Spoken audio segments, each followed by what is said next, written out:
अस्सलाम वालेकुम। आज के इस वीडियो में जो हम डिस्कस करेंगे एक्सरसाइज 5.4 और आज हमारा लेक्चर नंबर 9 है।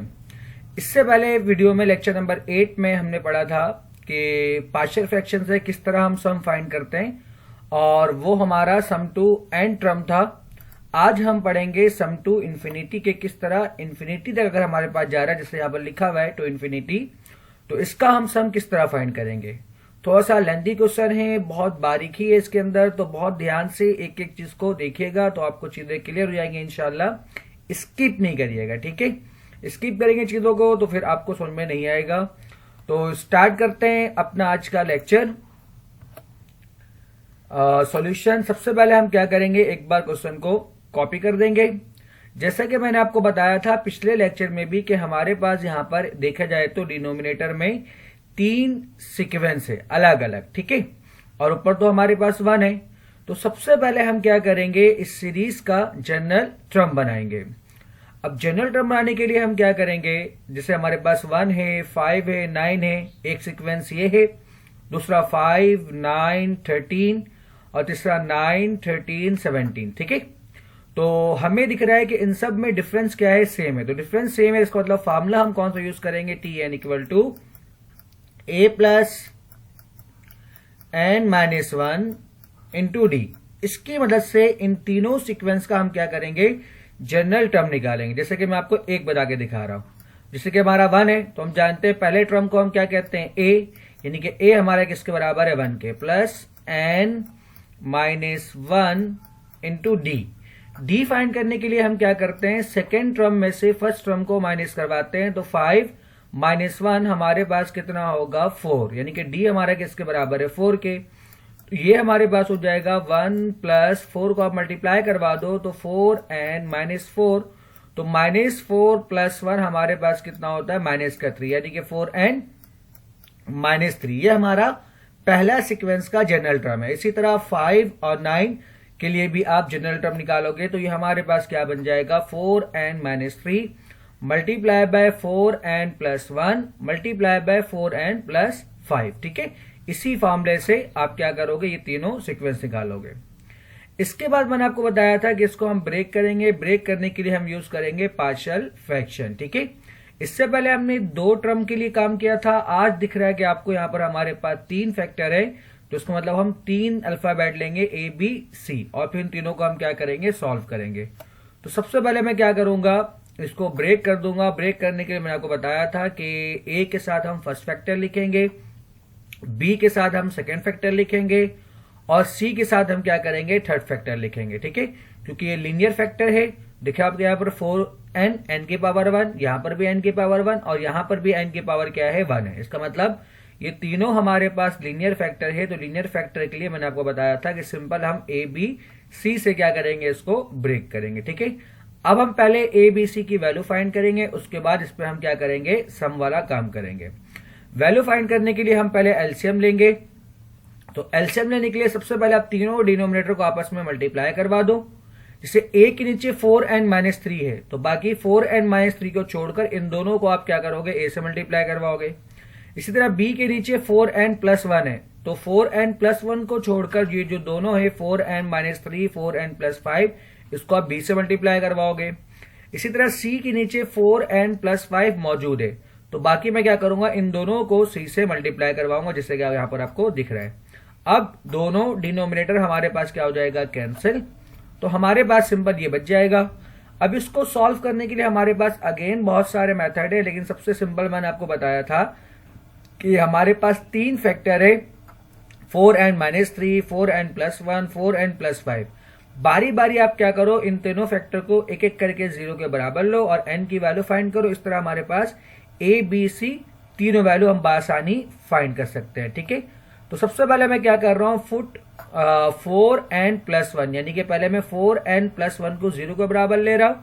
तो यहां से प्लस का 1 है, जब ये राइट साइड पर जाएगा तो क्या हो जाएगा, माइनस का 1, और 4 मल्टीप्लाई में तो जब ये राइट साइड पर जाएगा तो क्या हो जाएगा, डिवाइड में। इस तरह 4n प्लस 1 किसके बराबर हो गया, 0 के, और इससे जो हमारा n आया है वो क्या आया है, -1/4। इसको आप पुट कर दो।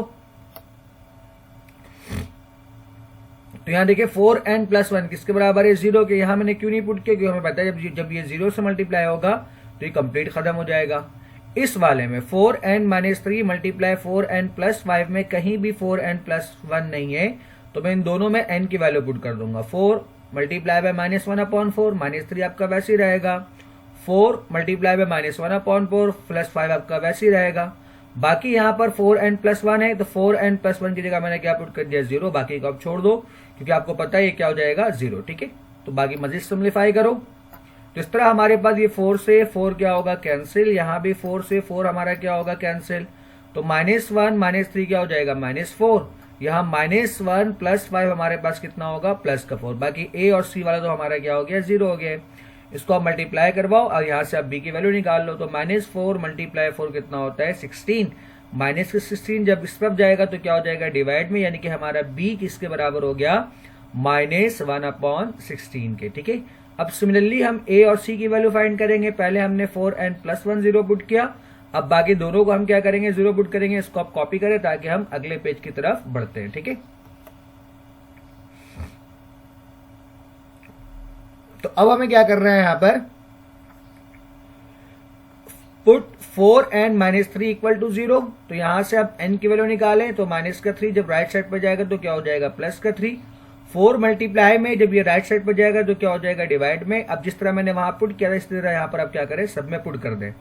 तो n की जगह पर 3/4, n की जगह पर 3/4, बाकी जहां जहां 0 है जैसे 4n-3, अब वहां पर देखें आपके पास कॉपी किया हुआ है, तो 4n-3 में आपने 0 लिखा, बाकी को छोड़ दिया क्योंकि पता है 0 हो जाएगा। सिमिलरली सी के साथ भी मैंने यही काम किया। अब यहाँ देखिए ये 4 से 4 आपका कैंसिल, 4 से 4 आपका कैंसिल, तो 3 + 1 कितना होता है 4, और यहाँ पर 3 + 5 कितना होता है 8, 4 8 32। इसका मतलब ए जो है आपका किसके बराबर हो जाएगा 1/32 के। ठीक है, 2 को हमने कर लिया फाइन। अब तीसरे के लिए आप क्या करोगे, जो तीसरा फैक्टर है उसको आप 0 के बराबर लिख दो, यानी कि 4n+5 को हम क्या करेंगे 0 के बराबर लिख देंगे। तो यहां से जो हमारा n है वो किसके बराबर आ जाएगा -5/4 के। ठीक है, अब अगेन आप क्या करो, उसमें ही आप इन सब वैल्यू को पुट कर दो। तो यहां पर देखें बाकी भी तो हमारे पास 0 था, इसलिए मैंने बाकी जगह पुट नहीं किया, सिर्फ यहां पुट कर रहे हैं। तो 4 से 4 हमारा कैंसिल होगा, और -5 -3 कितना होता है -8, -5 + 1 कितना होता है -4। इसको आप सिम्प्लीफाई कर लो। ठीक है, तो माइनस प्लस 8 4 हमारे पास कितना होता है 32। तो इस तरह जो हमारे पास सी है वो किसके बराबर आ गया 1/32 के। ठीक है, हमारे पास ए भी मौजूद है, बी भी मौजूद है और सी भी मौजूद है। तो जहां हमने ब्रेक किया था वहां इन तीनों वैल्यू को आप क्या करो पुट कर दो। ठीक है, पहले तो इसको आप कॉपी कर लो ताकि फिर मैं आगे बढ़ रहा हूं। ठीक है, अच्छा अब हम क्या करेंगे, इन तीनों वैल्यू को जहां हमने ब्रेक किया था वहां पुट कर देंगे। जैसे ए अपॉन था तो ए किसके बराबर है 1/32 मल्टीप्लाई 4n-3। इसी तरह बी था तो बी हमारा किसके बराबर है -1/16 के, तो -1/16 मल्टीप्लाई बाय 4n+1। इसी तरह सी किसके बराबर था c/4n+5 था, तो सी किसके बराबर है हमारा 1/32 4n+5। यहाँ पर सम को अप्लाई करो, चूंकि आपके पास इंफिनिटी रखे तो इसलिए मैंने यहाँ पर क्या लिखा इंफिनिटी, और हर एक टर्म पर मैंने अलग अलग सम को अप्लाई कर दिया। अब हमें क्या करना है, चूंकि यहाँ पर तो हम वाला काम नहीं कर सकते जो हमारे पास n टर्म तक था, तो यहाँ पर हम इस सीरीज को ओपन करेंगे इसके मुताबिक। पहला 1 फिर 2 फिर 3 पुट करेंगे। तो इसको देखें बहुत ध्यान से, यहां से आपको बहुत ध्यान से देखना है। ठीक है, सबसे पहले इसमें जब मैं 1 रखूंगा तो 4 × 1 क्या होगा 4, और 4 - 3 कितना होता है 1, यानी कि 1/1 हमारे पास क्या बनेगा 1। ठीक है, अब जब इसकी जगह मैं 2 रखूंगा तो 4 × 2 कितना होगा 8, और 8 - 3 कितना होगा 5, यानी कि ये हमारे पास क्या बन जाएगा 1/5। सिमिलरली जब मैं यहाँ पर 3 रखूंगा तो 4 × 3 कितना होता है 12, 12 - 3 कितना होता है 9, यानी कि ये हमारे पास क्या बन जाएगा 1/9। और इस तरह फिर मैं क्या करूंगा एंड सो ऑन। ठीक है, सिमिलरली अब इसको मैं क्या करूंगा ओपन करूंगा। तो सबसे पहले जब यहां पर मैं 1 रखूंगा तो 4 × 1 4, 4 + 1 कितना होता है 5। सिमिलरली जब मैं यहाँ 2 पुट करूंगा तो 4 × 2 8, और 8 + 1 कितना होता है 9। तो यहाँ पर हमारे पास क्या हो गया 9। अब चाहो तो अगला टर्म लिख लो, बाकी मैंने यहाँ पर क्या किया एंड सो ऑन। ठीक है, सिमिलरली लास्ट वाले में जब आप यहाँ पर 1 रखोगे तो 4 × 1 क्या होगा 4, 4 + 1 5, 4 + 5 कितना होता है 9, 4 × 2 कितना होगा 8, 8 + 5 कितना होगा 13। इस तरह एंड सो ऑन, इसको मैं क्या करूंगा ब्रेक कर दूंगा। ठीक है, अब हमें दिख रहा है यहाँ पर 1/32 है, यहाँ पर भी 1/32 है, लेकिन यहाँ पर हमारे पास 1/16 है। तो इन दोनों को सेम करने के लिए, जैसे कि मैं आपको एग्जांपल दूं कि हमारे पास 1/2 है, ठीक है। अगर इस 2 को मैं 4 बनाना चाहूं तो क्या करूंगा? तो हमारे पास लॉ ऑफ फ्रैक्शन कहता है इक्विवेलेंट फ्रैक्शन के मुताबिक कि आप इस 2 को मल्टीप्लाई करवा दो जिसको आपको चाहिए। तो हमें 2 की जगह 4 चाहिए, तो 4 कैसे बनेगा? जब 2 से मल्टीप्लाई करवाएंगे।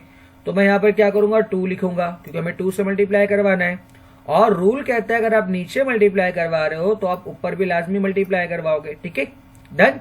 तो यहां पर कुछ मैं इस टाइप का काम करूंगा, इस 16 को मैं 32 बनाऊंगा ताकि मैं 32 कॉमन निकाल लूं।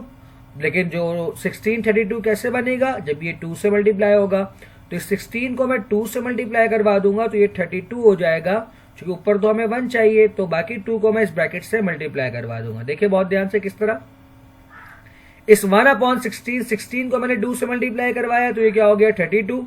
लेकिन रूल क्या कहता है? आप सिंगल मल्टीप्लाई तो कर नहीं सकते, अगर आप डिवाइड करवा रहे हो तो आप मल्टीप्लाई भी करवाओगे। तो मैंने 2 को क्या किया? इस ब्रैकेट से मल्टीप्लाई करवा दिया, ठीक है। चूंकि मुझको यहाँ पर 1 चाहिए तो इसलिए मैंने 1 के फॉर्म में लिखा, ठीक। तो ये काम हम कर सकते हैं, ठीक है। डन। इस टाइप का काम आगे भी करेंगे, तो इस चीज को समझ ले। जो चीज आपको चाहिए होगा, एक को आप डिनोमिनेटर से मल्टीप्लाई करवा दिएगा और बाकी को आप क्या करिएगा? ब्रैकेट से मल्टीप्लाई करवा दिएगा। अब आपको दिख रहा है इन तीनों में 1/32 कॉमन है, तो आप 1/32 कॉमन निकाल लो।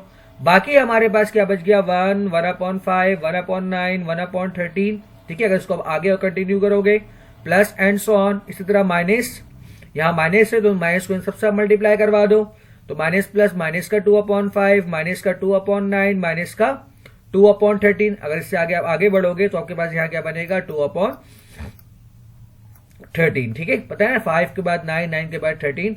अब यहां से भी चेक कर सकते हो पुट करवा के। अच्छा, इसी तरह यहां पर क्या होगा? 1/9, 1/13, 1/17 एंड सो ऑन। अब देखिए यहां बहुत ध्यान से आप सब, पहले तो यहां पर हमारे पास 1 है, बाकी कहीं पर भी किसी भी सीरीज में आपके पास 1 नहीं है, तो 1 को तो हम वैसे ही लिख देंगे, ठीक है। उसके बाद हमारे पास यहां पर 1/5 है, यहां पर माइनस का 2/5 है, तो हम इसको लिख देंगे, यानी कि 1।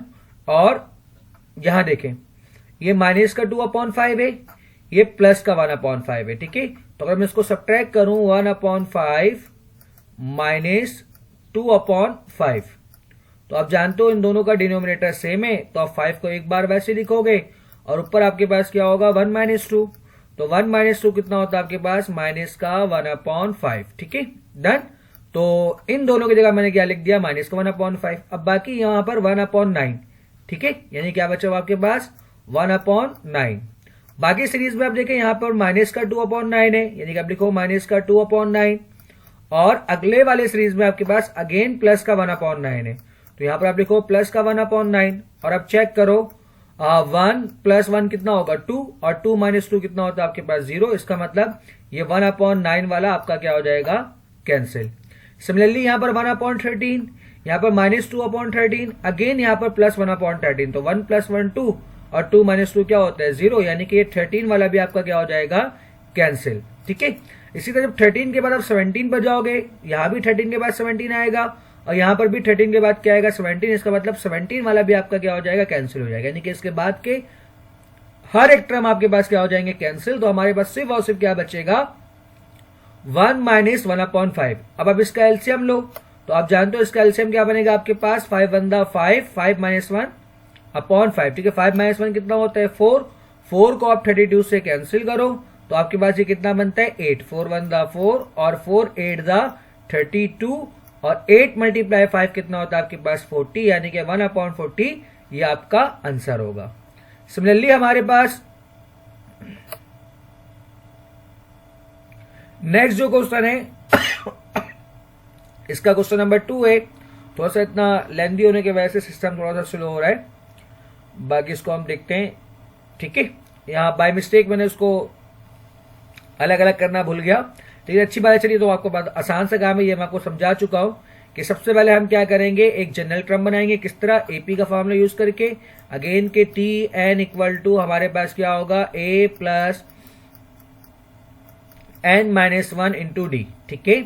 तो यहां पर पहला जो है 1, उसके बाद 4, 4 के बाद क्या है? 7। तो यहां पर जो a होगा वो किसके बराबर होगा? 1 के, क्योंकि पहले टर्म को हम क्या कहते हैं? a कहते हैं। N minus one. 4 में से जब आप 1 को माइनस करोगे तो आपके पास क्या होगा 3। इसको आप सिंप्लीफाई कर लो तो 1 प्लस 3n और हमारे पास क्या होगा माइनस का 3। तो इस तरह हमारे पास 3n माइनस 3 प्लस 1 कितना होता है माइनस का 2।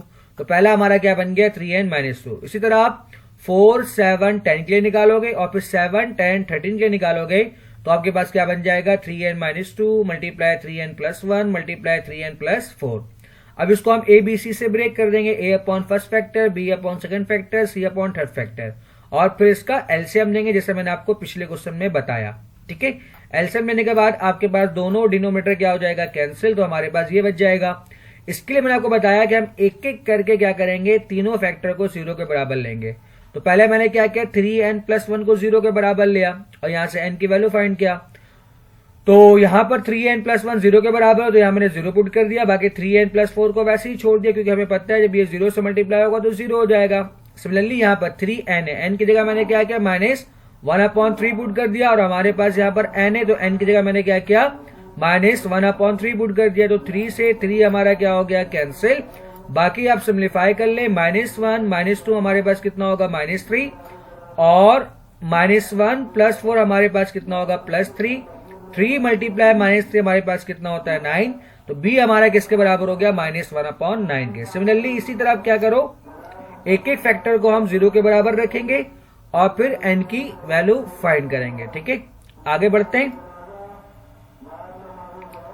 ठीक है, पुट 3n माइनस 2 और फिर सिंप्लीफाई करोगे आप तो इस तरह आपके पास जो a है वो किसके बराबर आ जाएगा 1/18 के। इसी तरह आप थर्ड फैक्टर को 0 के बराबर रखोगे जिस तरह मैंने आपको पिछले क्वेश्चन में बताया और सिंप्लीफाई करोगे यहां से जो आपका c है वो किसके बराबर हो जाएगा 1/18 के। ठीक है, अब इन तीनों वैल्यू को जहां पर हमने ब्रेक किया था वहां पुट करेंगे। तो नाउ अब यहां से आप बहुत ध्यान से देखिएगा एक बार फिर। सबसे पहले हम सम का फार्मूला अप्लाई कर दिए, ठीक है, और सम का फार्मूला अप्लाई करने के बाद इन तीनों को हम क्या करेंगे एक्सपेंड करेंगे। तो सबसे पहले इसकी बारी 3n है तो n की जगह 1 पुट करो तो 3 मल्टीप्लाई 1 3, 3 माइनस 2 कितना होता है 1। n की जगह पर आप 2 पुट करो 3 मल्टीप्लाई 2 6, 6 माइनस 2 कितना होता है 4, 3 मल्टीप्लाई 3 9, 9 माइनस 2 कितना होता है 7। इस तरह मैंने क्या किया एक 3 ओपन कर लिया। सिमिलरली यहां पर 3n प्लस 1 n की जगह पर 1 पुट करो तो 3 multiply 1 3, 3 plus 1 4। Similarly 3 multiply 2 6, 6 plus 1 कितना हो गया 7, 3 मल्टीप्लाई 3 9, 9 प्लस 1 कितना हो गया 10। सिमिलरली यहां पर अब क्या करो 3 मल्टीप्लाई 1 3, 3 प्लस 4 कितना होता है 7, 3 मल्टीप्लाई 2 6, 6 प्लस 4 कितना होता है 10। इस तरह आपके पास क्या रहेगा आगे बढ़ते रहेगा। सेम का यहां पर 1/18 है, यहां पर 1/18 है, लेकिन यहां पर आपके पास क्या है 9 है। अब 9 18 कैसे बनेगा जब हम 9 को 2 से मल्टीप्लाई करवाएंगे। तो डिनोमिनेटर में हम 9 को 2 से मल्टीप्लाई करवाएंगे और बाकी 2 को इस ब्रैकेट से हम क्या करवा देंगे मल्टीप्लाई। ठीक है, तो अब आपको दिख रहा है कि यहां पर 1/18 कॉमन है तो आप 1/18 को कॉमन निकाल लो। तो बाकी सीरीज को आप वैसे लिखो 1, 1/4, 1/7, 1/9। यहां माइनस साइन मल्टीप्लाई होगा तो माइनस का उसको आप कैंसिल कर सकते हो 2 अंदर 2, 2 टू द 4 तो ये माइनस का 1/2 माइनस 2/7 माइनस 2/10 और यहां पर 1/7 1/10 1/13। अब आपको दिख रहा है कि यहां पर क्या क्या बच सकता है और क्या क्या सेम है आपके पास। तो हमें दिख रहा है कि 1 यहां पर बच रहा है और ये 1/4 माइनस 1/2 वाला हमारे पास बच रहा है। बाकी हमारे पास सारा क्या हो जाएगा कैंसिल हो जाएगा। ठीक है, किस तरह ये 1/7 है, ये माइनस का 2/7 है, यहां पर अगेन 1/7 है तो 1 प्लस 1 2, 2 माइनस 2 0। यहां पर हमारे पास क्या है 1/9, 3 3 द 9, 9 माइनस 2 कितना होता है 1/9। ये 1/9 है, ये माइनस का 2/10 है और यहां पर 1/10 है। 4 में 3 ऐड करेंगे तो हमारे पास होता है 7, 7 में 3 ऐड करेंगे तो हमारे पास होता है 10। ठीक है, अच्छा देखते हैं इसको, एक मिनट रुक जाए। 3 1 द 3 और 3 माइनस 2 कितना होता है 1, 3 मल्टीप्लाई 2 6, 6 माइनस 2 कितना होता है 4, 3 मल्टीप्लाई 3 कितना होता है 9, 9 का कितना हो जाएगा 7, 3 मल्टीप्लाई 4 होता है 12, 12 माइनस 2 हमारे पास होता है 10। सॉरी, ठीक है, जो मैं देख रहा था क्यों कैंसिल नहीं हो रहा। तो बेसिकली ये 1/10 है आपके पास। ठीक है, बाय मिस्टेक यहाँ पर हमारे पास क्या हो गया, ये चीज बन गया। ठीक है, तो ये 1/10, ठीक। तो 1/10 माइनस 2/10 और 1/13, तो इसका मतलब क्या होगा, ये 10 भी वाला हमारा कैंसिल हो, सिर्फ क्या बचेगा हमारे पास, बाकी इसका एलसीएम लो। ठीक है, तो 4 + 1 - 2 डिवाइड बाय 4, ऊपर सिंप्लीफाई कर लो, तो इस तरह हमारे पास जो इसका फाइनल आंसर बन जाएगा 1/24। उम्मीद करता हूँ कि आज का लेक्चर आपको समझ में आया होगा। वीडियो देखने के लिए शुक्रिया। अल्लाह हाफिज।